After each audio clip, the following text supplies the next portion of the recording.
Welcome back, everybody, to the Below Average Joe's MMA podcast, episode number 108. It's Monday. We're here at the start of a brand new week, this time for a results and recap of a big pay-per-view event that happened Saturday night, UFC 263. One new champion. We had a 5-round featured bout. Thank you. You're always coming in with that feature bout. A lot to go over here, but before we do, Dominic, how are you feeling? I know a lot busy times for you right now, but how's it going? Yeah, man, hanging in there, having a good time. It was nice having some fights on Saturday, big pay-per-view, as you mentioned. Got to celebrate a close high school friend's wedding, so it was nice reminiscing, seeing some old friends. Congratulations to the newlyweds. And one of our best friends, who's going to have a voice message on Wednesday's episode, got engaged. So although Noah and I are a little lonesome, we've got some friends that are thriving right now. So, you got to cheer them on. Happy for them. So, yeah, I'm so happy. Know who you are. I'm so happy for them for reminding me of how lonely I am. No, I'm just kidding. Yes. Shout out to JP for his engagement. That's my boy. Yeah, man. I mean, life's good. Another fun week ahead. More fights to cover this week, a 3-episode week. How was your weekend, my brother? It was good. Not a whole lot different going on right now. You know, summer in the college town. There's not much differentiation. It's when it's a little quieter. Yeah, it's a little quieter, but we still get rowdy sometimes. Yeah, right. But no, in general, just watch the pay-per-view by myself in my apartment. So lonely. I'm just kidding. But yeah, I just bought the pay-per-view like an idiot. A loyal fan, not an idiot. Come on, people. For the culture. This is for the fans. I always buy the pay-per-view, but I'm just saying, watching it by yourself, you're just like, man, I really paid all this money. Yeah. Like, it just hits a little harder. Yeah. But no, it was, apparently broke a record for the most in octagon time for a paper, or I guess any UFC event, which to me is kind of crazy. It didn't feel that long. Right. Like, I've watched events where I'm like, oh, we're pushing time right now, but like this one didn't feel that long, but I guess it ended up being there were 14 fights, 11 via decision, for a total octagon time of 3 hours and 19 minutes. So it beat the record by like 12 minutes, I think. Wow. Pretty crazy. Yeah, the record was Fight Island, UFC 251. Yeah, 251. So it's another shocker for me. But yeah, both so recent. It's weird. I know. But anyways, yeah, pretty normal weekend, but nothing exciting to really go over. Now, let me tell you, I want to update from my talk. I brought this up sometime last week about the now I can't even talk. Oh, no. Choking under pressure. Yeah, I know. Like, talk about Peacock, the subscription service. Oh, okay. The face you just made. I didn't know if you went to a zoo and petted a peacock. I didn't know where we were going. So, I was talking about subscription services and how they're all piling up. Well, I'm not going to lie. I've been on a big binge of those aforementioned Monday Night Raws. Yes, which I love. I've been going. I'm in 2000. I started right at the beginning of 2000. I'm already in October. Wowzers! And I've watched the pay-per-views, and I've had this service for like 2 weeks. Hey, but I bet it feels so good to reminisce on the good old days. Exactly. It Nothing better. Takes me back. Not that I guess I was watching in 2000, but so we grew up on after. But that's what I grew up watching on DVD and stuff like that. So it's nice, but it's made me a bit of a hermit these last couple of weeks. Right. I haven't left the apartment too much. I haven't even opened up the blinds. Hey, to be fair, this past week was blistering hot. You didn't miss much. Oh my God. Every time I walked outside, I was like, what the You immediately just sweat right when the door opened. It literally, as soon as I walked out, I was like, I got to go back in. Walked out my long sleeve and sweatpants, and I'm like, what the hell's going on here? Because I keep the apartment at a brisk 68 degrees on the 68, AC. Ladies and gentlemen. Let us know what you guys keep your houses at, because Noah is low. Yeah, what did you keep yours at when you lived here? Well, I hovered between 68 and 70. It varied. Okay. So, it depended. Yeah, some nights it does feel colder, but I just bundle up with a blanket or something. Yeah, I mean, I'm like, fuck raising that shit up. well, and I'm like, do even it. no matter how cold it is, like I'm down here, I'm downstairs in a basement now where a studio and stuff is. Buddy, woo! It might be 95 degrees outside. It's about 30 down here. I go to bed with 6 blankets on, 3 pillows. Woo, man. Yeah, and the reason I'm like this is because my mom keeps her house at 75 degrees. Well, Can you you're believe gonna it? get people roasting your mom in the comments section. Good. That's what's gonna happen. She deserves it because I've been telling her for years that this is ridiculous. And when I lived in Carlisle, when she had the house in Carlisle, Yeah. it was okay because I had a ceiling fan in my room, so I would just crank that shit all Crank day. it. Yeah. But now she said ceiling fans are passé, so there's no ceiling fans in this house anymore. Oh, so no. I don't know what it is about the blankets and pillows she's got in these rooms that I stay in, but the heat just sucks into them. Sucks in. Yeah. It's like you're going to sleep with a heated blanket on. Yeah, exactly. So I go there at night, I'm like, and here we go. And it feels like I'm walking out of my apartment here, just immediate sweat. I'm like, oh, man. Yeah, it's rough, but let me know in the comments how ridiculous my mom is for keeping. If you're on YouTube, and even if you're listening on audio, come over to YouTube, leave some L's in the chat for Noah's mom. But she'll respect it, much love. Yeah, but it's enough disrespect for my mother. We'll get into some fight talk now. Oh, boy. Not too much for the news, but we got to get into the rest. The rest. No fight announcements. Yeah, so we're going to start with the PFL. They had an event on Thursday where Claressa Shields, the boxing world-class boxer, women's champion boxer, one of the best women's boxers of all time, all the accolades, made her MMA debut against Brittany Elkin, who is surprisingly a familiar face. She's also someone who I believe welcomed Kayla Harrison to PFL. Claressa Shields does get the TKO, but not before some adversity. Yeah. Minute 44 seconds into round number 3. Dominic, I know you watched it pretty much. You watched it before I did, so I'm curious kind of what your thoughts were here of her performance and what do you think moving forward for her? Okay, so first things first, it's awesome to see her win. It's an incredible feat. You have to show respect to the boxers that come over to the MMA world because nowadays – we're just seeing some wacky shit that I'm not even going to get into, but you know what I'm talking about. So respect to Claressa for coming over. As Noah mentioned, faces early adversity. We all knew she's a world-class boxer. So for Brittany Elkin, you should probably grapple. And the grapple she did for the first 2 rounds, won both rounds pretty convincingly. To Shields' credit, weathered a storm. She remained calm in some very sticky situations. For an MMA beginner, that's impressive too. And then round 3 comes out. She stuffs a takedown. So already some improvements from earlier in the fight. And then goes straight into the ground and pound TKOs. She ended the fight with like 90 strikes landed.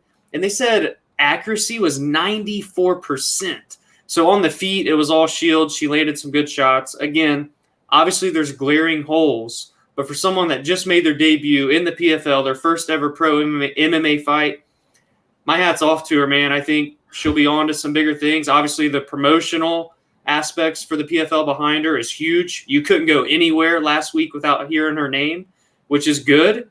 And I'm excited to see her keep improving. There's going to be years and years of this that she's going to have to do. But you never know down the line. Maybe we could be on to something. But congratulations to Shields, man. Yeah, it was not a great start for her. Yeah. It just shows that you can't completely learn the ground game in about 6 months. It just doesn't happen. Yeah, the fact that she did this under less than a year is crazy. A lot of people were questioning her opponent's real credentials here. She is a brown belt in jiu-jitsu, but didn't really show towards the end of the fight.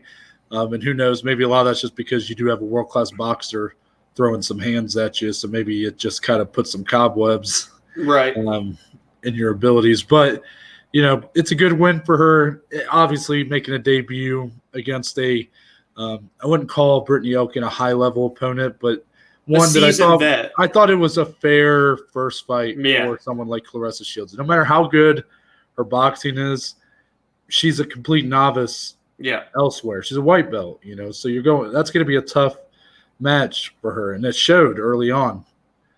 But for her to come back, show that kind of heart, that grit, that she really wanted it, Yeah. I'm happy to see that.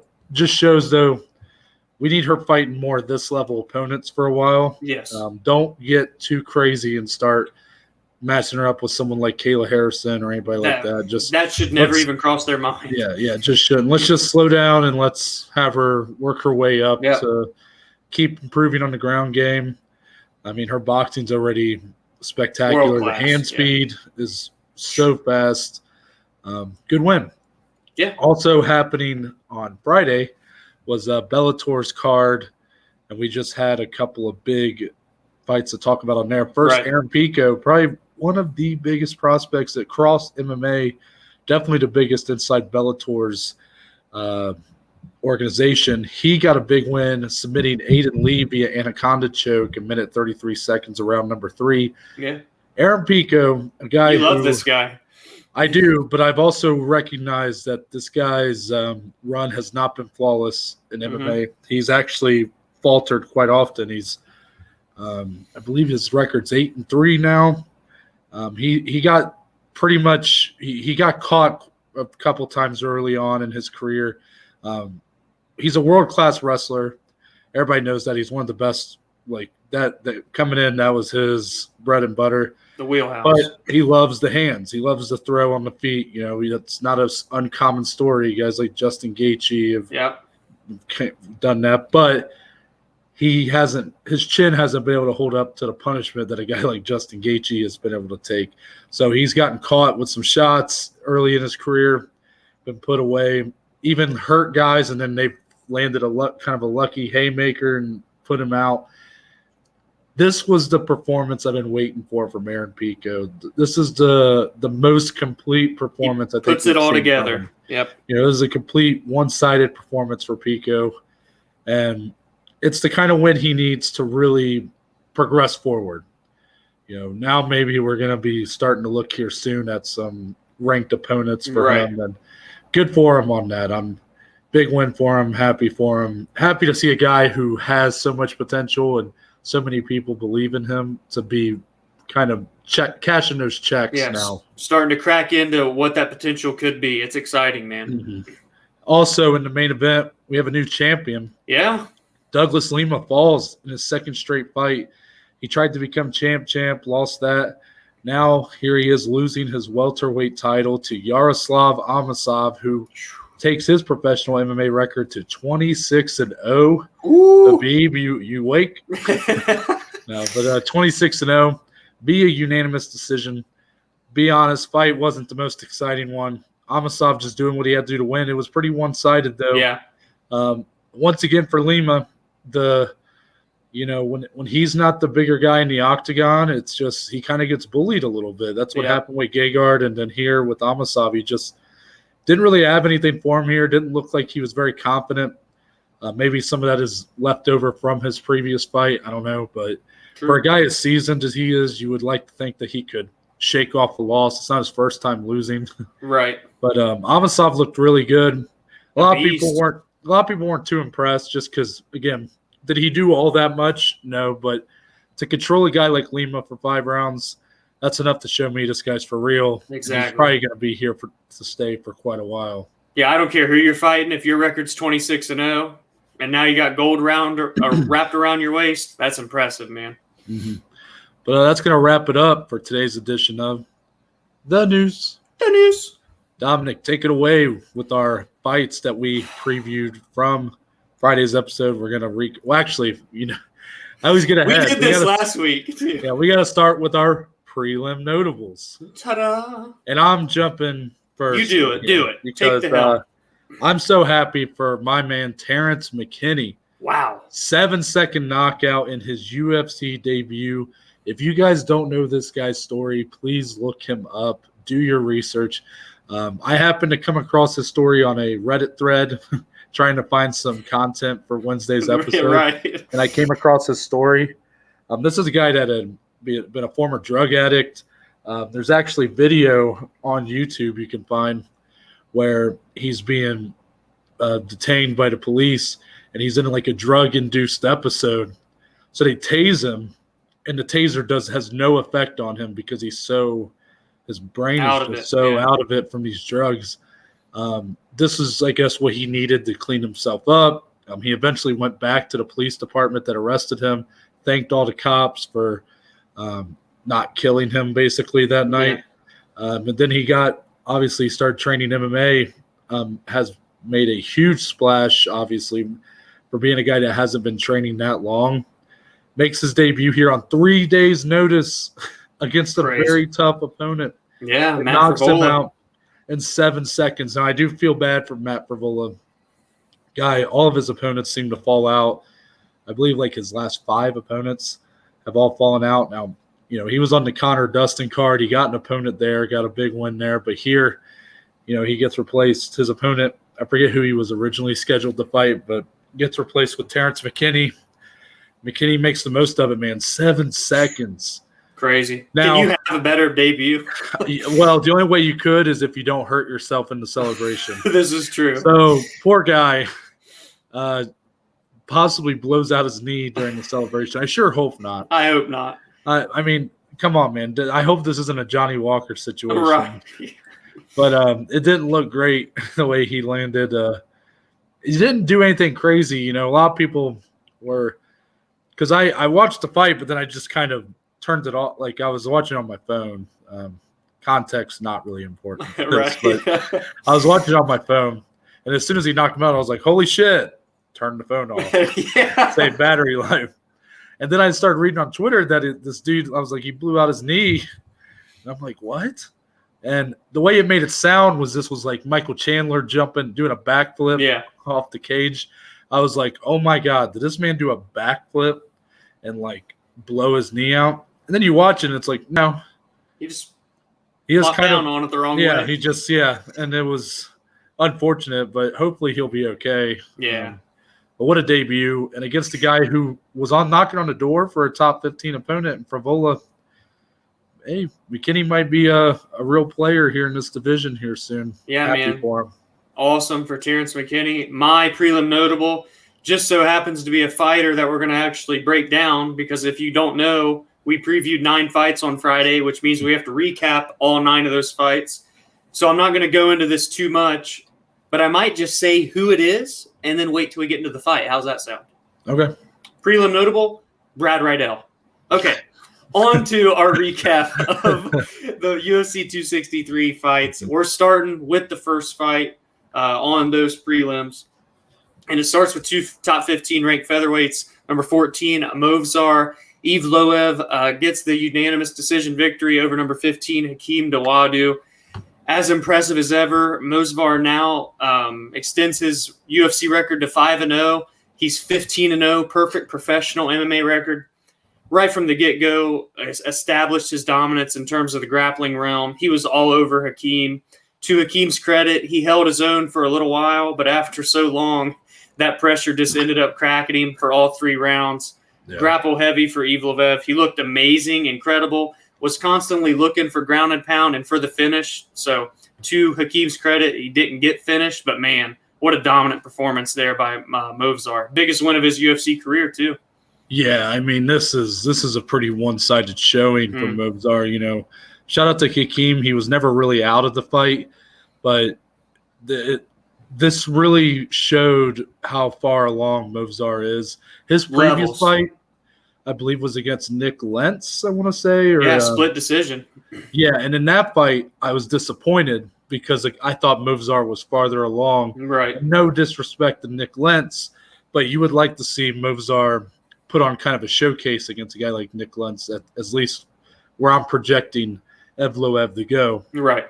This is more what I was talking about. I mean, this was a showcase. He looked like he was so strong in it and had such a good grasp on what he was doing. So comfortable in all situations. So comfortable. No matter if the fight was on the feet, on the ground, he just looked like the better fighter. And, Hakeem, not saying this guy can't eventually become a contender himself. I'm sure he can.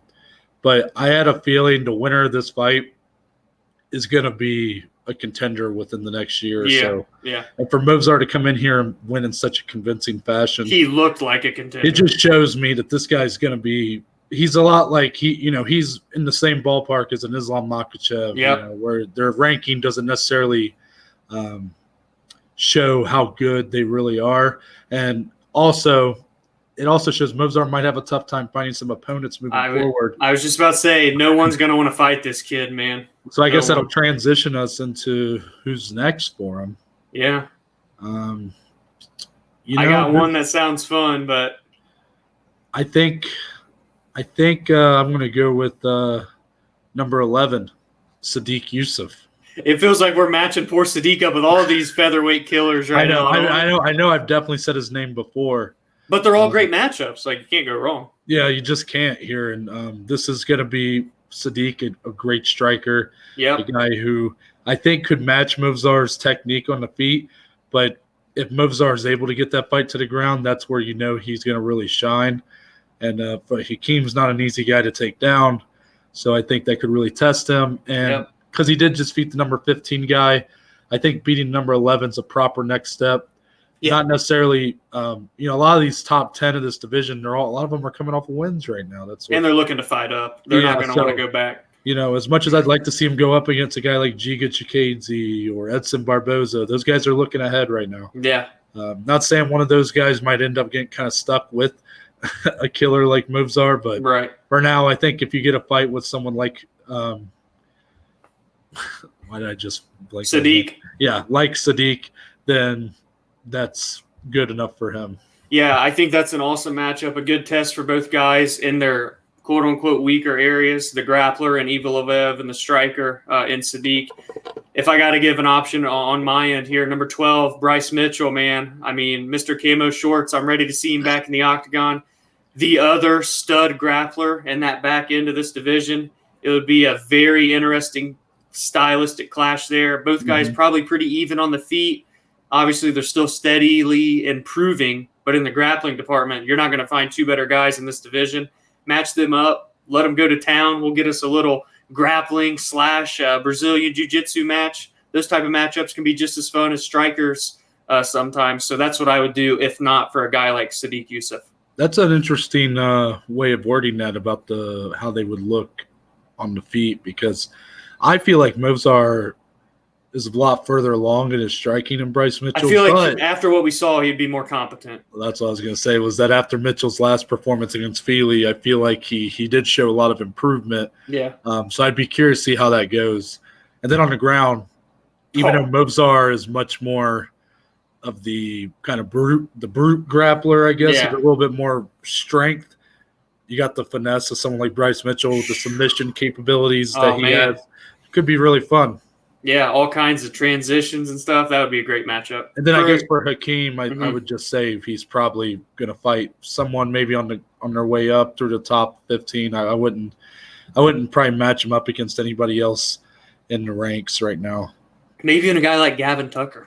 That would be kind of fun, maybe. Yeah. I don't know, just one of those guys right on the cusp that have kind of been close but are coming off losses. I still think Hakeem has a lot of upside here. He was coming into this on a 5-fight win streak as well. So keep your head up for Hakeem, and for Movsar, what a performance. Maybe Cub Swanson. You could even do that, but I wanted to be careful with your boy Killer Cub. I kind of got with you at that last time I brought him up. Yeah, I know. That's true. So on to the next one, the quote-unquote number one contender fight. Do with that what you will. I don't know. But Lauren Murphy gets the job done, makes it 5 straight victories, Noah. Number 3 defeats number 6, JoJo Calderwood. This is one that I missed happen live due to the wedding I was at, so I had to come back. I actually watched it today, all 3 rounds.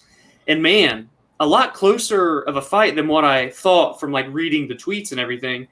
That round 1, back and forth, that's the round. That's the round that can go either way. Round 2, Lauren Murphy dominates on the ground, grappling, in the clinch. Everything was all Lauren Murphy. Some could even argue it was a 10-8. I didn't quite go that far, but it was close. And then round 3, shout out to JoJo Calderwood because she came on strong and looked amazing in round 3. Lauren Murphy clearly tired out from the grappling in round 2. JoJo pieced her up in the clinch with her Muay Thai striking. So it was clearly round 2 for Lauren, round 3 for JoJo. Mm-hmm. I don't even know what I would score round 1, but it was a razor-thin fight. She gets it done via split decision. Again, though, a 5 in a row. I know it's not the most convincing performance, but Valentina next? I mean, what do you think? Here's the story. Neither of these women are ready for Valentina Shevchenko. No one is. I mean, I'm just saying. I mean, Yeah. We look at someone like Jessica Andrade when she beat Caitlin Chookagian. We didn't necessarily give her the best of chances against Valentina, but we at least were like, okay, maybe. And now I know she's a former champion of another division. That doesn't hurt. But even someone like the female Habib, we would at least probably give her some sort of a chance in that matchup, because Tatiana she mauls people. She's so one-sided in her victories. And I'll be interested to see how she looks when she debuts at 125 and see how that compares to when she fought at 115. But my point is clear that both these women, while I'm fans of both of them, I think they're very fun, good fighters. They just, neither one of them really pulled away in this one enough to tell me that they are ready for a title shot. Mm-hmm. And then even in their previous wins, Lauren Murphy had a great performance on that Habib Gaethje card, and that's where she kind of had that fiery post-fight speech. And this week had a much different tone, more humble, I guess, if you want to call it that. Not that she wasn't humble before. More reserved. Yeah. A little more understanding of her situation and that she might not be guaranteed a title shot. And I would, if I'm her, I'm not putting all my eggs in that basket, because I'm not 100% sure that that's what the UFC are going to do. Right. I don't know what the alternative is. That's the problem. Yeah. Valentina wants to stay active, and unfortunately for her, she kind of lost out on a potential big champ fight because Weili Zhang has now fallen to Rose. Right. And Rose and her, I don't think, have any interest in fighting each other. Mm-hmm. So I guess, I would match up Lauren Murphy with Valentina next, but the bigger story coming out of this fight for me was that neither woman really showed that they'll pose a threat. Yeah, I mean, even with Jennifer Maia, she got a really nice submission win over Joanne Calderwood. Yeah. Made it look pretty easy. Whether it was a fluke or not is besides the point. It's just that she made it convincing. Well, and you look at what she did against Valentina, stole around too. So yeah, and here in this fight, I mean, both women had their moments. They both showed a lot of toughness, a lot of heart, and I respect both of them, but not going to make me think they have any sort of shot against the champ. Valentina is just that good, man. She's the elite of the elite. Yes, I agree. Lauren Murphy, 5 in a row, probably should and will be next. How will the fight play out? I don't know, man. It's just Valentina's so damn good. What do you think about a potential matchup for JoJo on the other side? Not that this makes a ton of sense because she's coming off a loss to number 3, but I'm going to go with number 2, Caitlin Chookagian. I think both those women could fight relatively soon. Give it a couple months for Joanne and even Chookagian, because she fought last month, to heal up. The rest of the top of this division is pretty booked right now. Mm-hmm. Chookagian should not and will not get another title shot for the time being. Yeah. So number 6, Joanne Calderwood's the closest one for her, ranking-wise, and I think a fresh matchup. It's still a competitive fight. Yeah, that's not a bad matchup at all. I like that one. Again, we like to give 2, 1 each. I kind of am going to go a little bit of a different route. Alexa Grasso, still waiting on an opponent, unless I've missed a fight announcement. She came off that super impressive victory over Macy Barber back in February. I just had it on my screen, sorry. She's ranked number 10 now. So her and Joanne would be an interesting fight because Alexa is also a very good boxer, very good stand-up fighter. JoJo good in the stand-up, but more so the long Muay Thai striking range. Mm-hmm. Could be an interesting stylistic, back and forth there. A chance for Alexa to crack into close to the top 5 for JoJo to bounce back. Again, we like giving one option apiece, so I figure why not. Fun. On to the first rematch on the card. We had Eryk Anders. This time, we have a decisive victory. He gets the unanimous decision. Or was this was a split? I can't remember. I think it was unanimous, but let's be honest here, Dom. It was a more clear, like, okay, we firmly have a winner here. Yeah. But yet I somehow walk away feeling like Eryk Anders had more of a victory in the first fight than he did here.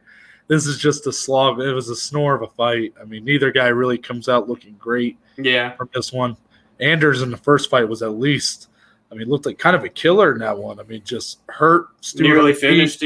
Nearly finished him. And that was a guy, he was going up against a guy who was arguably a more technical striker, had more of the striking pedigree than him. Here, again, Anders clearly won the fight, but just not a great watch. Yeah. Nothing too big in terms of takeaways. Eryk really just pressured Stewart up against the fence, held him there, got some takedowns. At one point in the third round was the closest to a finish, but really just didn't look like he had enough gas left in the tank to continue the volume of strikes to get the TKO. But, at least we got a victory out of it this time around. Eryk Anders does get the win over Darren Stewart. Inevitably, what's next? More than likely another unranked guy. Eryk Anders is a guy that will fight anyone, anywhere. He's very active since he's been in the UFC. Sure. At times, he can be in fights like this. At times, he can be in firefights that are really fun and exciting.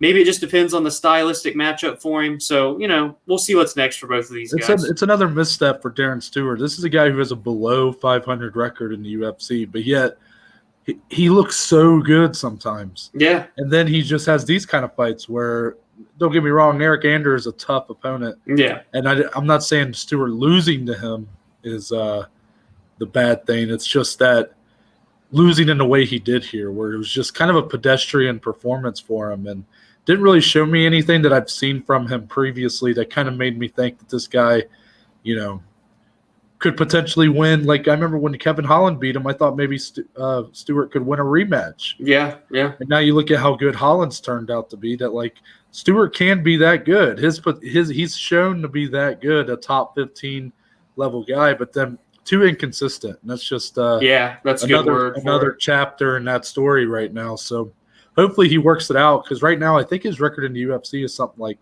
4-6. 5-6 with 2 no contests. 5-6. Is that real? Yeah. I thought he was under 500 before this fight. Well, I had him as under 500, but the one loss that he had outside of the UFC last year actually came in Cage Warriors. So, gotcha. But now he's really, now he's under 500. That's just never a spot you want to be in, especially when you've had 11 fights in the promotion. So we'll see what comes next. Now, here's my prelim notable, baby. Brad Riddell picks up the decision victory over number 14, Drew Dober. And ladies and gentlemen, this is why he's my prelim notable, because this man nearly gets finished in the round number 1, gets destroyed by Drew Dober early on in the fight. We're talking a stud kickboxer here in Riddell. Drew Dober looked good, and for him to not only fight through that adversity, but then come back in rounds 2 and 3 and just sling leather, trading shots back and forth. These two go down to get the official fight of the night, the $50K bonus. Kudos to both men, but Brad Riddell showing the heart of a lion. Now 4-0 in the UFC, 10-1 overall. He's going to crack into the top 15 come Tuesday morning. What a performance by Brad Riddell and from Drew Dober. We were treated to a fight right here, my friend. Yeah, as a member of the Drew Dober fan club, this is a sad one. But, both these guys put it all out there. This was the striking clinic that we thought it would be. Dober's power shots versus Riddell's more technical kickboxing style. A surprising amount of grappling here, I think, to some people. I spoke a little bit about Riddell's grappling in the preview, and I think that kind of showed here. Not that neither one of these guys are known as a grappler, but both of them having their moments. Dober showing them nice takedowns in there. And, Dober kind of has the frame of someone who should be like a good wrestler. Like, he has like a wrestler's body, but he's just never really fought like that. And here he showed some nice takedowns. Riddell showing some nice moments. It was obvious that Dober's shots were hurting Riddell more than Riddell's shots were hurting Dober. He had the more power. Riddell started to – he was landing at a much more efficient rate. Yep. So, therefore, his cardio was holding up a little better. And I think as the longer the fight went, he was just landing more accurately. Oh, he was finding the chin. And that was starting to weigh on Dober. But Dober's chin is just like granite, man. He looks like the Crimson Chin from Fairly Odd Parents. Wow. And he takes a punch like that dude probably does too. I mean, what a fight. What a freaking fight. Neither guy comes out looking bad here. It's tough for Dober because it's now back-to-back losses for him after so recently being put in the top 15. I know he wanted a big win here, but what do you think's next for these two guys? Because there's a tough division to really move up in right now. I really like an obvious choice for Brad Riddell. I'm going I just forgot the number again. I just looked. Number 12, Diego Ferreira, man. He's coming off of 2 straight losses, Diego is. But a very good Brazilian Jiu-Jitsu specialist, black belt, could really give Brad a test in the grappling department more than what Drew did. And then in the striking, he's not afraid to get into some firefights. I mean, that fight he had with Beneil Dariush was a fight of the night in itself. So that could be a fun stylistic clash there for Riddell. He's probably going to get number 15 or number 14. And then with him being number 12, a chance to fight up a seasoned veteran with Riddell still being so new to the UFC. I think that would be an interesting test for both guys. Again, both on opposite spectrums of their career path as well. Yeah, so Drew Dober is actually number 13 right now. Okay. So Riddell getting a win here puts him right behind Diego Ferreira, and I think that is a good matchup for him next. Just because a lot of those guys ahead of him, again, it's all about timing right now, and there's just not a lot of good matchups that make sense. But I'll throw out Gregor Gillespie. Just if Gregor wants to stay active and can't get the right matchup ahead of him, right? Then a matchup with Brad Riddell makes sense. I think that would be a great test for both guys in different areas. We saw Gregor in his last fight, the kind of pace he can put on in the grappling. For Riddell, he can bring that pressure into striking. Who's going to kind of win out there? That would just be really interesting. For a guy like Riddell who likes to keep the distance, I think it could be really tough for him going up against someone who's just such a mauler. A good way to put it. For Dober, I'm going with number 15, Arman Saryukin. Cracked in randomly, too. Most recent addition to the top 15. There's been a lot of movement in this back half because guys have been kind of in activity and retirement. Ally Aquina recently has been dropped from the top 15, so that's why Arman Saryukin's put in here. I think Dober deserves another crack at the top 15. That's the one guy behind him that's not matched up right now. Right. So I think it makes a lot of sense. And Saryukin needs a test to really show that he's ready for it. He kind of, as you mentioned, just kind of got placed in the top 15 by guys ahead of him being inactive. He didn't really – I don't want to say he didn't earn it because the guys – He didn't beat a ranked fighter to get in. Yeah, exactly. So that just would be like a gatekeeper type role for Dober in that fight and could be really fun. Yeah, I'm actually just going to agree with you there because if it's not the number 15 guy in Arman, probably going to get an unranked guy. So one of the two options there for Drew Dober, a guy that's always going to be in fun fights regardless. I look forward to him being in many more exciting fights. And for Riddell, again, the city kickboxing team picks up 2 huge victories. We'll touch on the second one later, but shout out to Brad Riddell. Fight of the night, my prelim notable. It was worth the anticipation, right? I mean, come on. Yeah, for the entire card, this was fight of the night. For sure. Oh, yeah, 100%. The official and the Joes, but then we got to give our main card one. You guys know how it goes. Yeah. Anyway, it's time to get into the main card. And, wow.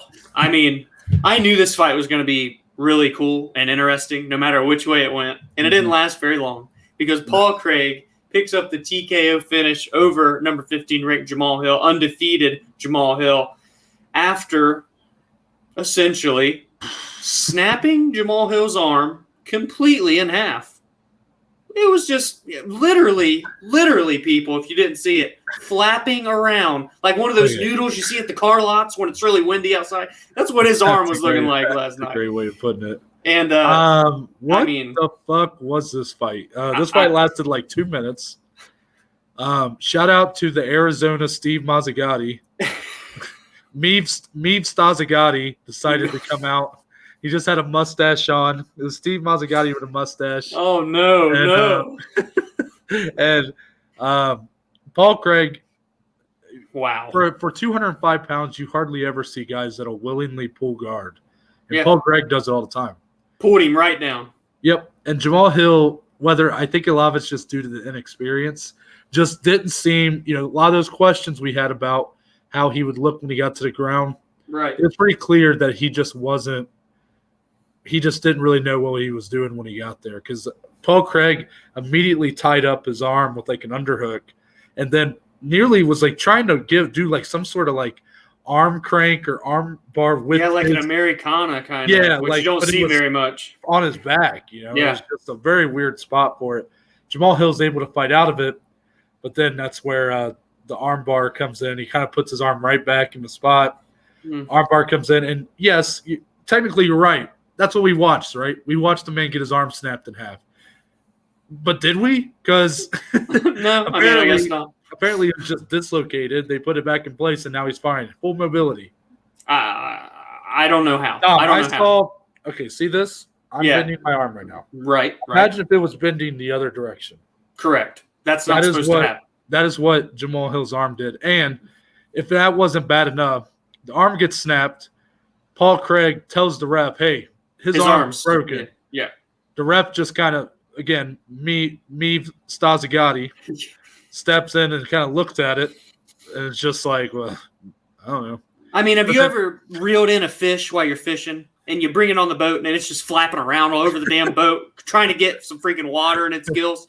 His arm was just like a wet noodle. How many metaphors am I going to use to explain what this Paul Craig he transitions into beating the shit out of a head and arm triangle and just starts throwing elbows and hammer fists. Oh, man. And poor Jamahal Hill's arm is literally a fish out of water. Like man. It's just this fight was fucking nuts. And absolutely nuts. Shout out to Paul Craig. A big win for him here against a killer of a prospect. And Jamahal Hill again was undefeated, man. Dude will be back. He'll be better. He's just got more seasoning. Paul Craig's just such a veteran at this point. Dude, I mean, how many submission specialists do you see like this at 205 pounds? Yeah. This dude's a special talent, man. It makes him very dangerous as he keeps moving forward here in this division. A real dark horse. He recognizes what makes him so dangerous is too often, we talk about like having a complete skill set and all these things. And I think that gets a lot of fighters' heads, I think like that too, where it's like, I need to have this complete skill set. Not that you don't want to be pedestrian at any aspect of MMA, but for Paul Craig, he recognizes where he is most gifted at. Oh, yeah. He recognizes striking, even though his striking might be okay, it's not going to be what wins him the majority of his fights. So he'll pull guard, he'll bring you into his guard and submit you. And I think that's just so – his fight IQ, I think, speaks highly there when – and it's rare. He recognizes where he is best and most likely to win a fight. And he knows he's better than everyone else, too. Like the confidence of him, everything about him, the Scotsman, the way he carries himself, so intense and just like a real raw guy that's just going to tell you how it is and backs it up on the octagon. That's 4 straight wins for him now. No, I think he cracks top 10 next with his next opponent. I'm going to be honest with you. So I disagree only because matchmaking-wise here.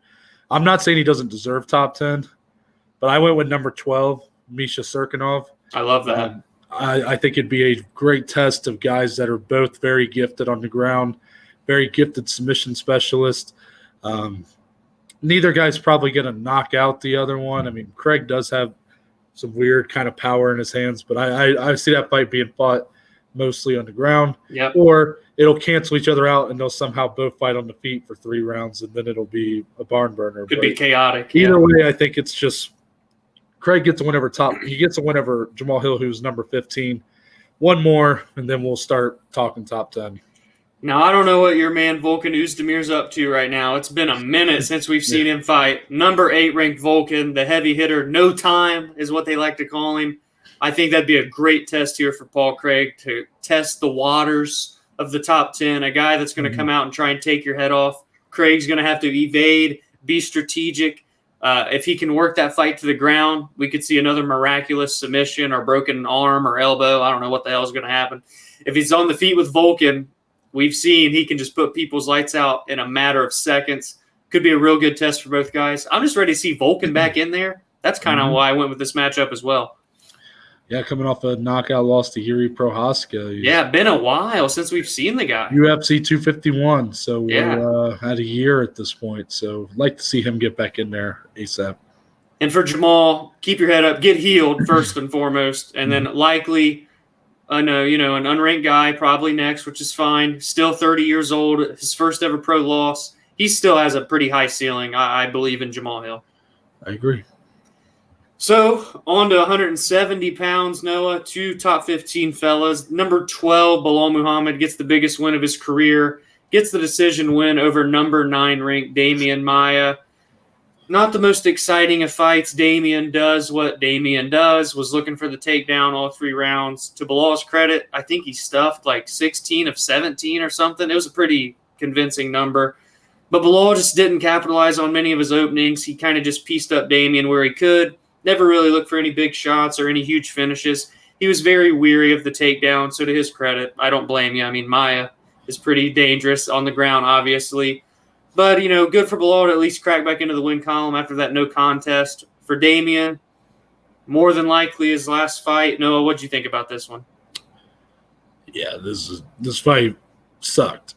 It was. That was kind of my worry when this fight got announced, was that the way the styles played out could be lackluster, Yeah, I mean, neither guy is known for necessarily bringing the house down. I mean, Demian Maia, such one of the best jiu-jitsu practitioners in UFC we've ever history. seen. Yeah. And especially active-wise, he's probably one of the best. However, credit to Belal Muhammad for stuffing those takedowns, but this wasn't even the same Demian Maia we saw a year ago. Yeah. I know he got finished by Gilbert Burns in that fight a year ago, but he looked a lot more competitive against the guy who ended up fighting for a title. So here, this is a guy who Demian Maia should still be competitive with, even at 43 years old.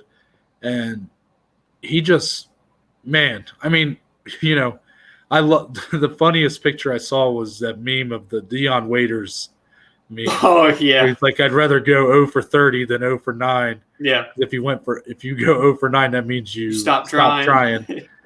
And I saw that, and it was like, this is Demian Maia. You gotta love the mindset. Man, I just, and he really did go for the same. He went for the single leg. Belal just kind of was content to let him grab it. And just this fight sucked. Neither guy really comes out looking great here. This should be the end for Demian Maia's. It was his last fight on his contract. His amazing UFC career. One of the best to never win a belt. Yeah. Had 2 different title fights against Anderson Silva and Tyron Woodley, just showing how long he lasted on the top. Even when he would have these short little losing streaks, he always came back in a big way. Yeah. When I first started watching back in 2016, that was when he had his re-rise to the top. Yep. He looked incredible during that time. But for Belal Muhammad, I mean, this has got to be a tough one to swallow, because even though you win, and it's probably your biggest win, you just can't do much with it. There's just not a lot to take away here, not a lot positively. Belal defensively, it was pretty much near perfect performance. Didn't really get hit, defended most of the takedowns. Like many of Demian Maia's opponents, you focus so much on defense and you just can't let your hands go. Yeah, you don't show enough.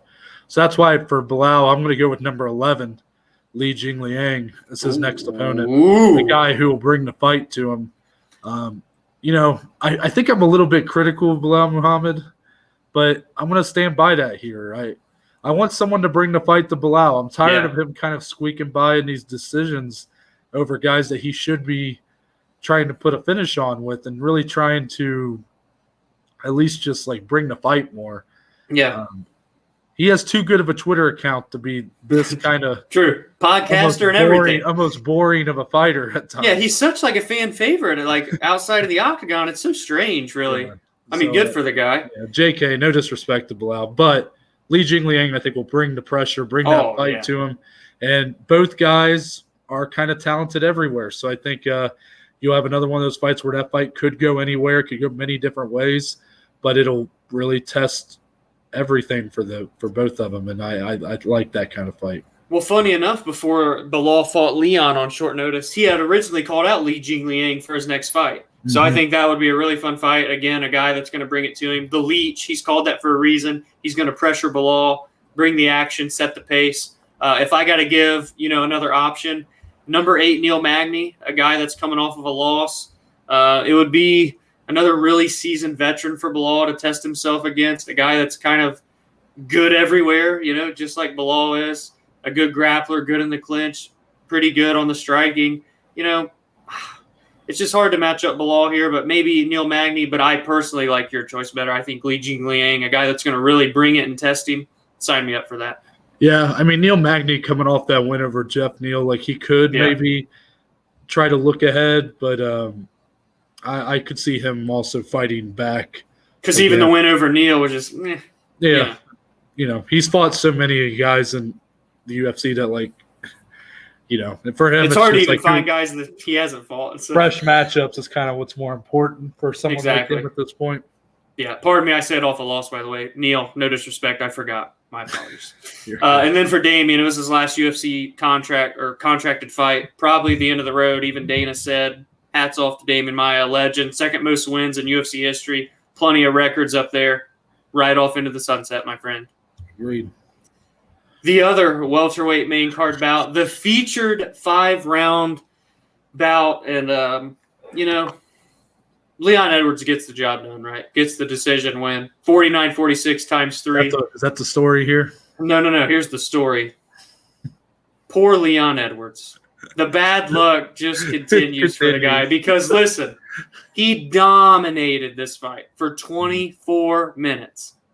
But Nathan Diaz finds a way to land the right hand Stockton slap, followed up with a left cross that had Leon doing the chicken dance, Noah. And if Nate Diaz would have capitalized instead of pointing, he would have finished that fight. I'm sticking with that until the day I go to the grave. But lucky for Leon that Nate didn't capitalize because that would have just been so awful to see. But, man, Leon gets the win inevitably, but that 1 minute for Nate is going to overshadow the other 24 minutes of the fight. Let's be real. Yeah, I mean, I don't want to act like the other 24 minutes were, like, all Edwards. I mean, it was, like, Edwards definitely won the first 4 rounds of this fight. And he won the majority of the minutes that this fight went on. And that was to be expected. To be honest, I mean, you look at the odds, you look at what we were thinking. Everybody kind of thought that would be the case. We really thought Leon was going to win the majority of this fight. So therefore, for him to go in there and do that, it's like, okay, he's living up to our expectations. Yep. But then he nearly gets finished in the final minute of the fight. So, of course, that's going to be kind of the takeaway because it's like, really, even though Leon, again, 49-46 over Nate Diaz, dominated most of this fight, he somehow failed to live up to expectations again. The poor guy. I mean, but this was a big opportunity for him, and I will say Nate Diaz fought a lot like how Nick Diaz used to fight against guys like Anderson Silva and GSP. He really was on another level last night. Just trying to throw Leon off any way he could. Fighting very unorthodox, which is how the Diaz brothers kind of do things. For a guy like Leon, who's some of his biggest skill sets are that he doesn't make mistakes and that he doesn't really get thrown off his game. Yeah. And Diaz was trying to do both of those things. You kind of knew that wasn't going to work out too well. Yeah. And it didn't for the majority of this fight. I mean, even in the grappling, Leon Edwards looked really good. He did, man. Some of those trips he was doing, man, those were impressive. Because we knew how good his hands were, but for him to show that much growth in his grappling, that was impressive. And then you get to the 5th round, and, I mean, it was the biggest moment of the fight. Let's be real. That was one of the craziest 1 minutes I've ever witnessed. I was running around. The camera had a great angle on it. You just see Leon's eyes. He didn't know where he was gone. He was gone. And Diaz just being a little too, like you said, a little too slow to pounce on him. And he could have finished. He did have some follow-ups, and I mean, I guess to Leon's credit, he did kind of recover, more than I thought he would. I thought he was pretty much done. Yeah, like for that last minute, but he did kind of hang in there. But he ate some more shots, and that was the end. He escaped by the skin of his teeth. This was the biggest. This was the opportunity Leon Edwards wanted. He had a huge name. a huge star in the sport. And honestly, I think I can say this, and even though he won 4 rounds here, he failed to capitalize on it, truly. I mean, at the end of the day, more people are going to talk about Nate in that 1 minute than everything else that happened in the fight. That's just how it is. And people might criticize Leon for not getting a finish. I heard that a few times. It's like, okay, this is Nate Diaz. Have you ever seen Nate Diaz? Yeah. I mean, I know like the Masvidal fight, his last one with the doctor stoppage, but if that doctor doesn't step in, I don't think that fight's being finished. The lone legitimate finish loss in the UFC was to Josh Thompson via head kick when he was in his absolute prime, which was still such an outlier in itself. It's crazy. Nobody finishes the Diaz brothers. No, so no, I don't want to discredit Leon there, but he basically did everything he was supposed to do. Didn't do anything to go beyond those expectations, and unfortunately, that last minute was like a bit of a faltering moment for him. Yep. So you know what, I'm going to say it. When we're matchmaking for Leon Edwards, unfortunately, I'm still not giving this guy a title fight. And part of the problem is timing, because that's true. Colby Covington is about to fight. It looks like Kamaru Usman a second time. Probably in the fall. And, Leon should probably fight again before he steps back in there. Unless he wants another long layoff. And I know, Nate Diaz not being ranked. We know Nate Diaz is probably a top 15 welterweight, or close to it anyways. Yeah. He's just it's just different. You got to put him away. He's in the Diaz division. It's just him and Nick. That's it. It's you just separate them from the ring. Yeah. It's they're it's a credit to beat those guys. Yes. Yes. But to do it in the fashion he did, you just wonder, okay, if Nate Diaz was able to hurt Leon the way he did, what do you think Kamaru Usman is going to do to him? The Kamaru we've been seeing. Yeah. Not the Kamaru that beat Leon years ago. This is the new breed. So I wanted to try, when I was trying to matchmake, I wanted to try to force Leon to get a top 5 win. That's something that he's kind of not been able to do. But the only guy in the top 5 that would make sense right now is Vicente Luque, and he's already beat him a long time ago. Right. So I don't necessarily want to run that fight back. So I'm going to go with number 6, Michael Chiesa. Chiesa would be cool. Yeah. Test him in the grappling. A guy who will be bigger than him, unlike Nate in this fight. And, I think that – I don't know how fun of a fight it would be, but I think it would at least be the kind of fight that both guys need to get over the hump right now. Do you know how I truthfully feel about Leon, in this moment of his career? After watching him.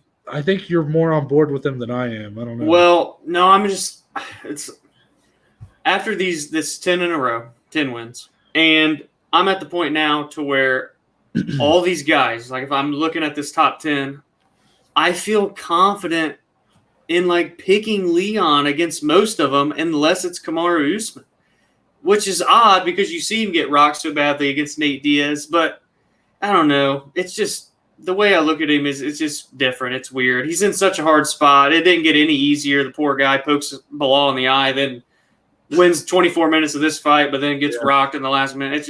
It's awful for him. I don't want to match make outside of him waiting for a title. If he does want to stay active, you do still have a relatively marketable fight out there in Jorge Masvidal, the 3-piece in the soda backstage in London, England. I don't know if the UFC's big on it. I don't know if Jorge's big on it. I know Leon doesn't want anything but a title fight. So if I have to at least say anything that's different, maybe Jorge, but I don't think we're going to see him again until it's for a title. I think we're going to see another long layoff, unfortunately, for Leon. It is unfortunate. Now for Nate Diaz, he said he wants to fight in about 4 months. 3 to 4 months. Yeah, I saw that. Crazy. I have a fight in mind. And it doesn't matter if that fight is at 155 pounds or 170 pounds. I think you're pulling it out of my brain. But I'm going to go with El Kukui, Tony Ferguson, the guy who has lost 3 straight fights. Yep. But I think a fight with Nate Diaz, what else is for Tony to do at this point than to have a fight like that? Talked about this on our roundtable, too. Yeah, 2 fan favorites. Neither guy is going to be a natural 170-pounder. Both are more natural to 155. So that's why you can kind of do it at either division, because Nate seems content with sticking at 170 for the most part. So it's a violent fight, man. Yeah, and if Tony loses, then I think that's his – Nate can hold the door open for him as he leaves kind of thing. I mean, that's kind of the end. I think that's the fight. I really do. I think the fans would go nuts if that fight got announced. No one would have an issue with it. If I was a betting man, though, if we were betting people, would you bet money that would be Nate's next fight? Because for me, I would still bet that it might be another fight with Jorge Masvidal. Because that fight was supposed to happen at the end of last year. Not sure why it didn't happen. And as much as I don't care to see it again, it probably is more likely than a Tony Ferguson matchup. Yeah. It's a good point. Either way, whatever Nate does, it's going to be massive. That's obvious, clearly. His star power did not falter with this loss, that's for sure. Dana said the guy's going to walk in and ask for a 6-round fight in his next meeting with him. So who knows, man? That guy, well, what a special talent and just superstar. It's crazy. Noah. The Assassin Baby. The worst nickname in MMA. It should be the Baby Assassin. Yes, exactly. Okay. Yeah, Brandon Moreno. Oh, sorry. Go ahead. No, it's not important. Okay, because I was about to really bring the thunder. Yeah, bring it. Brandon Moreno gets the job done. He is now in my nominations for Performance of the Year for 2021. He submits Deiveson Figueiredo and new flyweight champion of the world, the first ever Mexican-born UFC champion. Not only does he submit Deiveson and force him to tap, he dominates him for 12 and a half minutes until he inevitably locks in the rear naked choke 2 minutes and 26 seconds into round 3. Noah, Brandon Moreno, you told me before this, brought a little tear to your eye. Explain to everyone just how special this moment felt. I can speak as a huge fan of this sport. I can say I've never come to tears before Saturday night. There you go. I was brought to teary, misty-eyed, who's cutting onions? That was me with Brandon Moreno's performance here. Complete, and I love Deiveson Figueiredo. You guys are savage. If you guys have followed this podcast for a while, you should know that we have spoken highly about very highly Figueiredo's run. I don't know if there's a fight we've talked about more than him and Joseph Benavidez too. It's been on at least 29 episodes. Our very first episode, The State of, centered around Deiveson and his kind of carry job of the men's flyweight division through 2020. Yep. And, this was a tough loss for him. It was very one-sided defeat. But it was a defeat that I felt was kind of needed because I'm ready to see Deiveson take on the bantamweight division. Yeah. But I'm on focus still on Moreno. Wow. See, when I saw Moreno just breaking down in the octagon when they were announcing him as the victor, I literally just started getting tears in my eyes. I was like, this is what I love about MMA, what I love about sports in general, just to see grown men brought to this kind of emotional, this is a sport about fighting. This is the toughest guys in the world. Yeah. You got a guy like Brandon Moreno who loves Legos and Pop Funko toys and stuff like that. And he goes in there and one-sidedly defeats an absolute killer in Deiveson for 3 rounds. I mean, and the story of Brandon Moreno, one of the last picks on the Ultimate Fighter Season 14, gets cut by the UFC in 2018, earns his way back, goes to a draw against Deiveson in December, and then dominates him in the rematch. That's something you see in books. It's really, truly so special. Again, making history for the country of Mexico, setting the standard. He's been wanting to prove, and he says it all the time, it's not just boxing in Mexico. I want to prove that these kids, that's not the only route. If you love combat sports, you can do MMA. Now he's at the tippy top of the mountain. You saw today, they already have a mural up of him on a wall in Tijuana, his home there in Mexico. Yeah. It's such an amazing story. And to see these guys, these human beings, achieve the absolute epitome of their sport and their goal that they set out on years ago. That's what I think makes something like this so special. Yeah, and Mexico in general has been a market that the UFC has kind of not been able to capitalize on. And a lot of that's Yeah. because it's just so dominated by boxing. Yep. But also you look at someone like Cain Velasquez who came through and really tried to make him kind of that representative, and he just, injuries and stuff and unfortunate losses, Even in Mexico faltered, by the way. that he wasn't ever quite able to capitalize on that. And for Moreno, he has a chance to really carry that. And you could tell, I know this was in Arizona, and I'm pretty sure they have a pretty high Hispanic population. Mm-hmm. They Moreno loved him. Just as much of a star as Nate Diaz and Israel Adesanya were. Yeah. What's that tell you about this kid? This kid is... He's 27. We were talking about Deiveson Figueiredo's star potential, and I still think the guy can be a star. And I mean, he's got that look, Mm-hmm. But that was before, when we were talking about that was before he fought Moreno, and to see who truly ends up being a star here might end up being Brandon Moreno is just so interesting.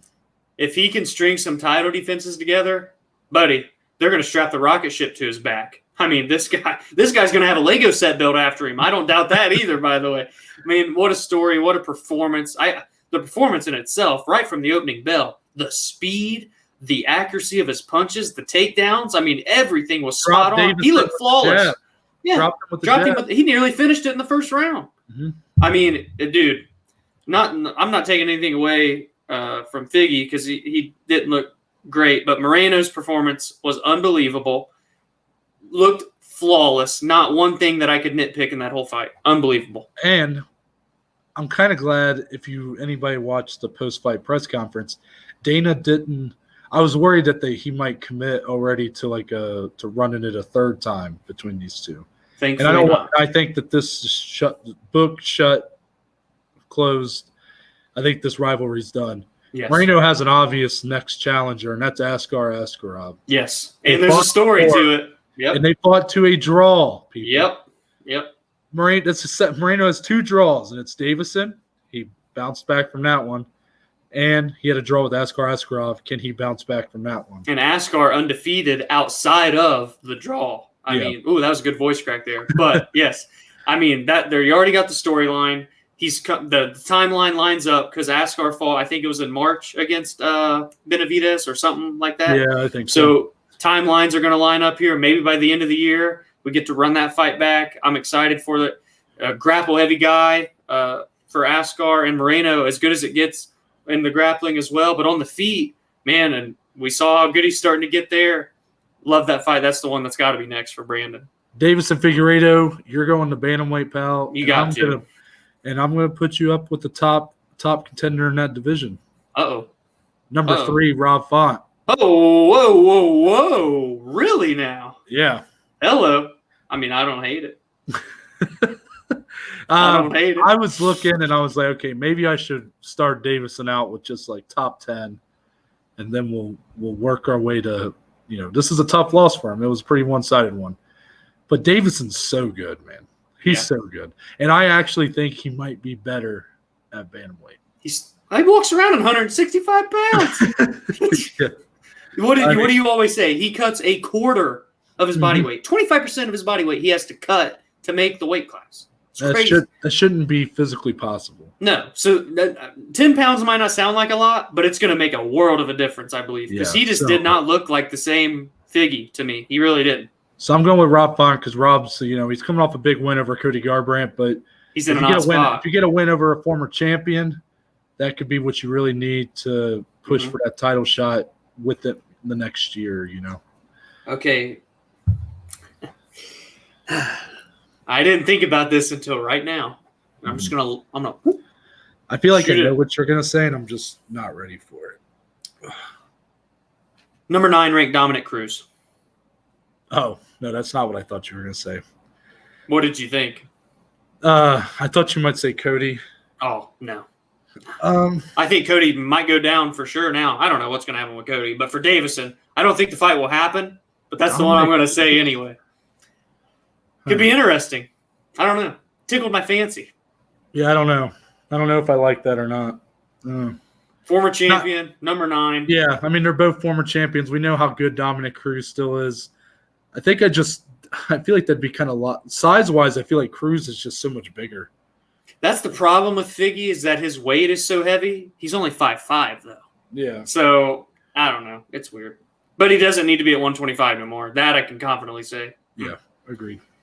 Thank you for your run, though, Deiveson. My God. It wasn't long, but, man, did he put on a show. It felt like so intertwined with the COVID era of UFC, the 2020. Yeah. That guy was one of the biggest stars. He was he was our male fighter of the year. He was our fighter of the year, yep. Yeah, so, I mean, good for him. And for Brandon. Now. All right. I know. Well, I'm just, when you got to fight like that and you got to go to this one. Anyways, the main event, the other rematch, the third and final rematch on the card, Israel Adesanya defends his middleweight title for the third time successfully against number 3 ranked Marvin Vettori in a 5-round unanimous decision victory. Izzy did what Izzy does. I mean, he really had a near flawless performance outside of getting a finish. The leg kicks were brutal. His striking was on point as ever. We talked about this a lot off camera, and we'll talk about it a bunch now. Grappling. You'd think in just 3 short months there wouldn't be many improvements, but damn was there ever. He looked good in the takedown defense. When he did get taken down, was able to get back up. Marvin Vettori had him nearly locked into a rear naked choke that had me jumping out of my seat.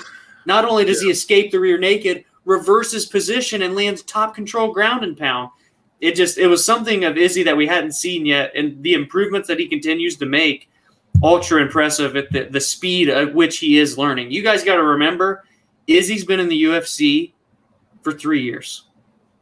And he's 10-1 now with 3 title defenses. Yeah, 10-0 middleweight. We both scored the first round for Vettori too. Yeah, I scored overall 49-46. Yeah. But like we probably think this was less of a shutout than most people do. But Vettori, it seemed like every time Vettori did something good in this fight, it would be countered even harder if you're talking about striking. And then he had some nice takedowns, but they were countered into where before really landing much damage. Nothing accumulated of them. Yeah. And then Adesanya would reverse the position very impressively and be able to either land some ground and pound or get up. Yeah. The longer this fight went on, Vettori just started to wilt. Those championship rounds, his cardio didn't hold up like it did against Hermanson. His leg was so battered. His leg was battered. I mean, the dude is a savage. A tank. Yeah. A tank of a man. His greatest asset in this fight was his heart, really. Yeah, strength. But Adesanya just showed there's levels, and he is still the best. I mean, I think this was the best chance you had at beating Adesanya at 185 pounds. A lot of people are going to disagree with me on that because there's another guy out there.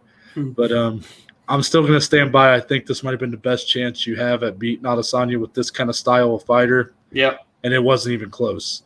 It was close for a little bit, and then it wasn't at all. I mean, the later this fight went on, it just became very one-sided, and Adesanya just shows again how good he is. A lot of people might have forgot that. Some of the shine might have dimmed on him after his loss to Blachowicz, but his grappling, especially at 185 pounds, I'm so impressed. I mean, he was still going up against a very big 185-pounder in Vettori. Yeah. Oh, yeah. Being able to reverse those positions pretty effortlessly, I mean, that's impressive stuff, man. Improving. He wasn't able to kind of do it against Blachowicz, just trying to power out and stuff, but here looked incredible. Yeah, when it's more the level playing field in terms of the size, that's very impressive, man, for him to already be improving at such a quick rate and to do it against a guy that, again, is very strong and can just impose his will and kind of lay on people and just kind of sit. He gets right back up, controls the whole pace of the fight, was fighting on his back foot a lot, doing a lot of counter striking. Man, I'm telling you, when he was doing some of that head movement last night, up against the fence, bobbing and weaving, I looked at all of my buddies that were sitting here with me watching, and I'm like, I can't help but just think prime time Anderson Silva too. I mean, it's so special. That's that passing of the torch fight that they had ever so present in my mind. And when he was doing that, I was like, oh, it's Anderson. It was so special in my heart. I loved it. Israel Adesanya, he's a different breed, a different level. And we know what's next for him. It's a rematch with Robert Whittaker, the former champion. I mean, I know you're more don't get me wrong. I'm going to be really excited for that fight. I love Robert Whittaker, Adesanya, star in the making. That fight was huge the first time. Highest got the record attendance ever, yeah. I think it might break that with the second fight. Whitaker's done everything you should do. And then You're some. a champion and lose your belt. Yeah, and then some, really. More than what most do. It's time to run it back. Mm-hmm. And I think this time it'll be more competitive. I still stand by Vettori style fighter might have been the best chance to really beat Adesanya, but I don't want to doubt Bobby Knuckles either, man. That guy's just you can't not love that guy. He's showing more and more. He's still improving. So well, his fight with Gastelum was just unbelievable. And Izzy said he wants October. He's ready to go in October. And guess what? And there ain't no headliner yet for October, so that very well may be the headlining spot there, hopefully down under in Australia or New Zealand, depending on their COVID restrictions. If not, bring it to the States, baby. Hey, you can bring it to Ohio, Dana, if you want. I mean, if you send him to Arizona, you can bring him here. But I'm excited for that one. It's definitely what's going to be next. For Vettori, I think there's two good options. So we'll probably touch on both. So I'm going to go with the guy who's in a weird spot right now, who put himself in a weirder spot recently. I figured. Yeah. Number 2, Paulo Costa. Yep. The two guys that have both lost to Adesanya within a year. Both. I mean, okay, Paulo got embarrassed by Adesanya. Yes. I wouldn't say Vettori got embarrassed by Adesanya, but at the same time, towards the end, he was getting played with a little bit. He had the smack on the ass and stuff. And he even grabbed his ass. That's what I meant. Yeah, grabbed his ass. A lot of action in there. A little. He was knuckle deep in that man's Again, ass. guys, we're lonely, okay?